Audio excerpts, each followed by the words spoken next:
Materi yang akan dibahas selanjutnya yaitu perencanaan pajak penghasilan pasal 21. Sebelumnya dikerjakan untuk soal pretest yang terdiri dari 5 soal. Kemudian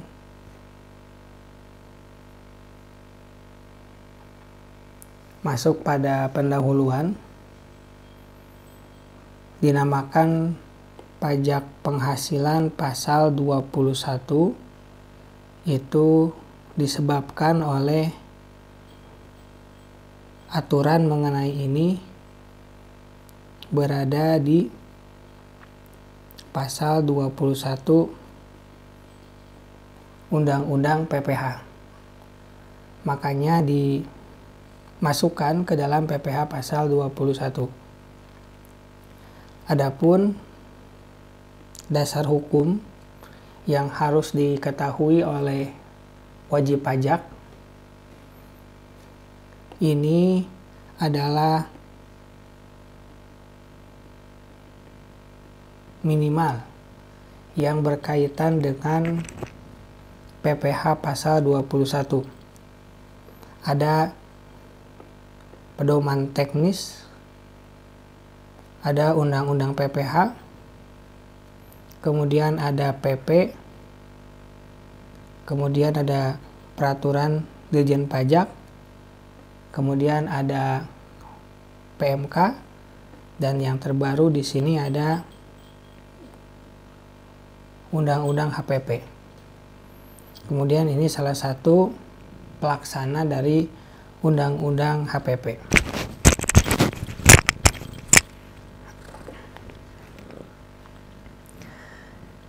Sebagaimana yang dibahas sebelumnya bahwa pendapatan negara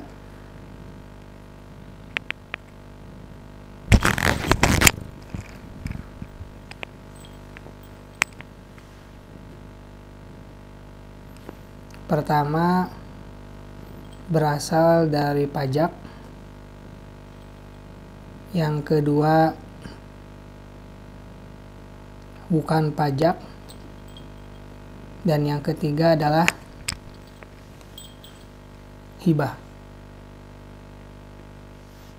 Dan yang paling banyak di antara ketiga ini adalah pajak.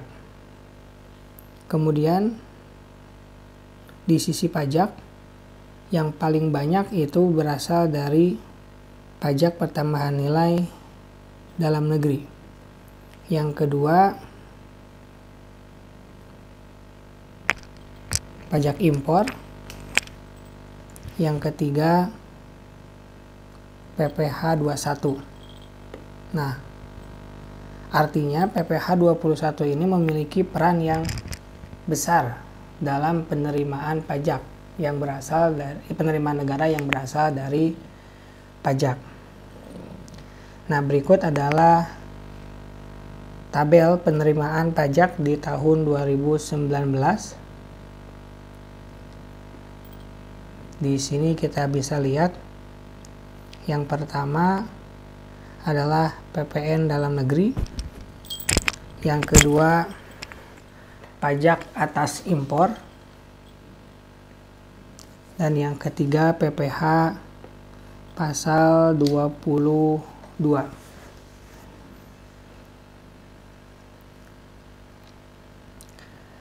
Berikutnya yang akan dibahas yaitu subjek pajak dari PPH pasal 21 ini. Untuk subjek pajak ini adalah pihak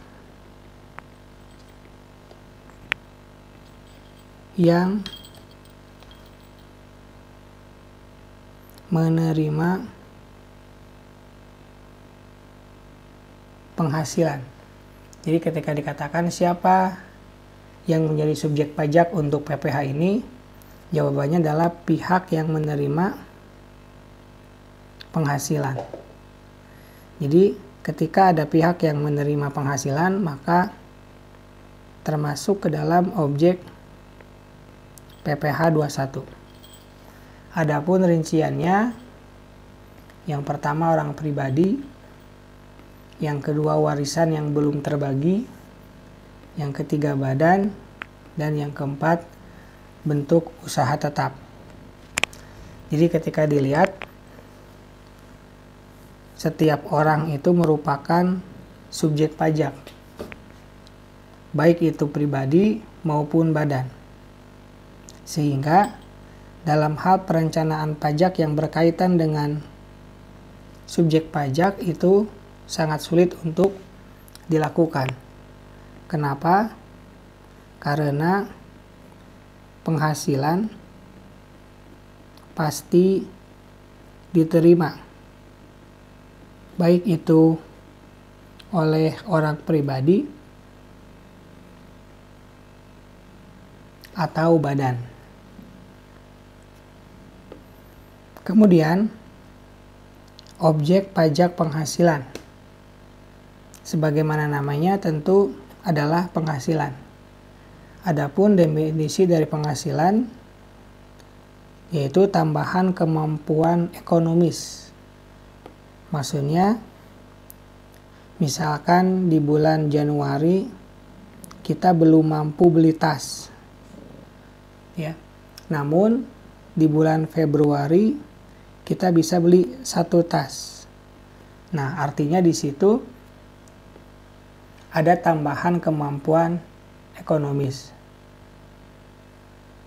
Kemudian dilanjutkan, sumber dari penghasilan tersebut dikenakan pajak baik itu berasal dari Indonesia maupun luar Indonesia.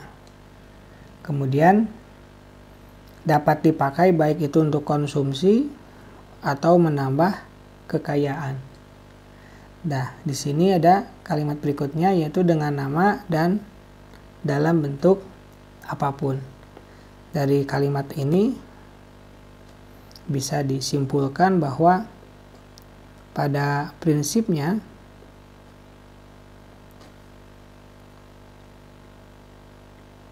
semua penghasilan dikenakan pajak kecuali yang dikecualikan. Kemudian bentuk-bentuk penghasilan dijelaskan.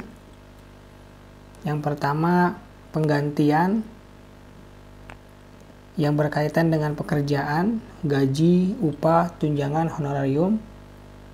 Kemudian hadiah, laba usaha, keuntungan karena penjualan, baik itu pengalihan harta kepada perseroan, pengalihan harta kepada pemegang saham, likuidasi, pengalihan harta berupa hibah, keuntungan karena penjualan atau pengalihan.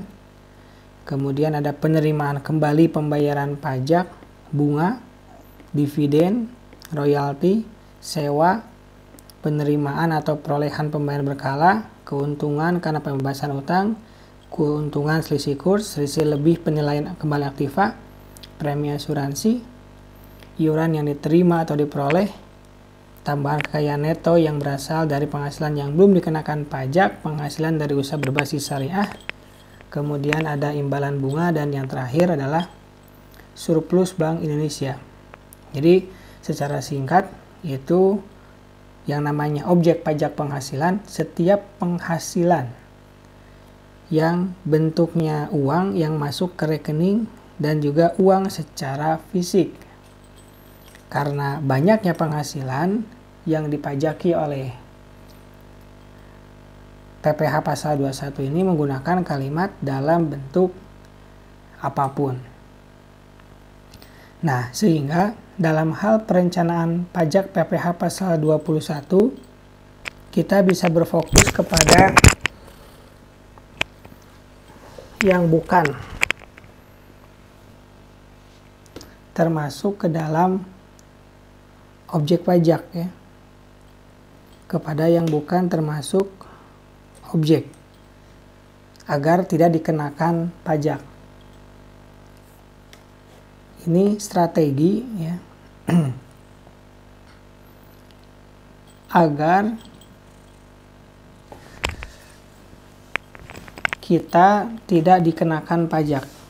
Ini strategi agar tidak dikenakan pajak. Jadi ketika kita mendapat penghasilan yang berasal dari bukan objek pajak, maka kita akan tidak akan dipajaki. Ya, ini cara agar tidak dipajaki dan tentu tidak melanggar aturan. Kemudian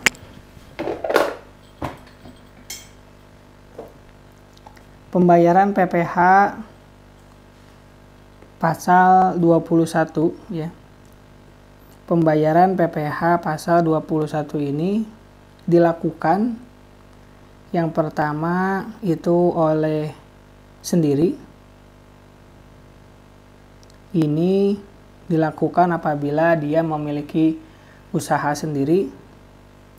Kemudian bisa juga pembayaran PPh pasal 21 ini dipotong oleh pihak ketiga.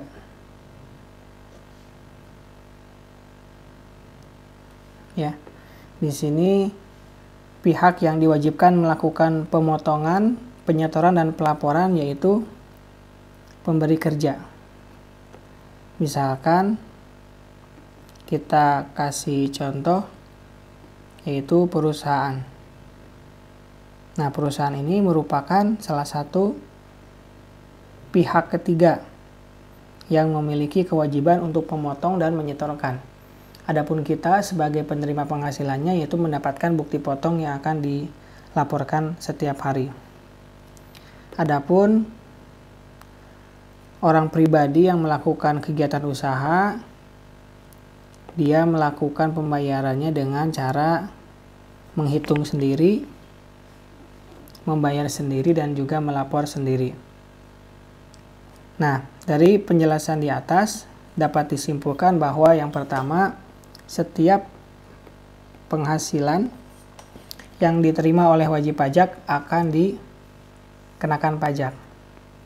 Kemudian ada kewajiban memotong bagi pihak tertentu.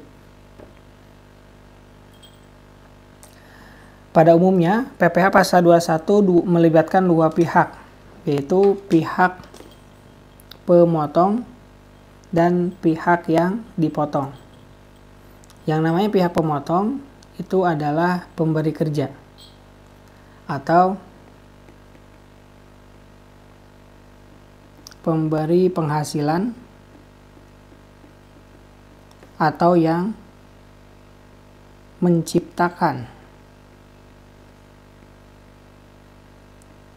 penghasilan. Adapun pihak yang dipotong yaitu orang yang bekerja. Dia posisinya sebagai penerima penghasilan. Nah, itu untuk pendahuluan mengenai perencanaan PPh pasal 21.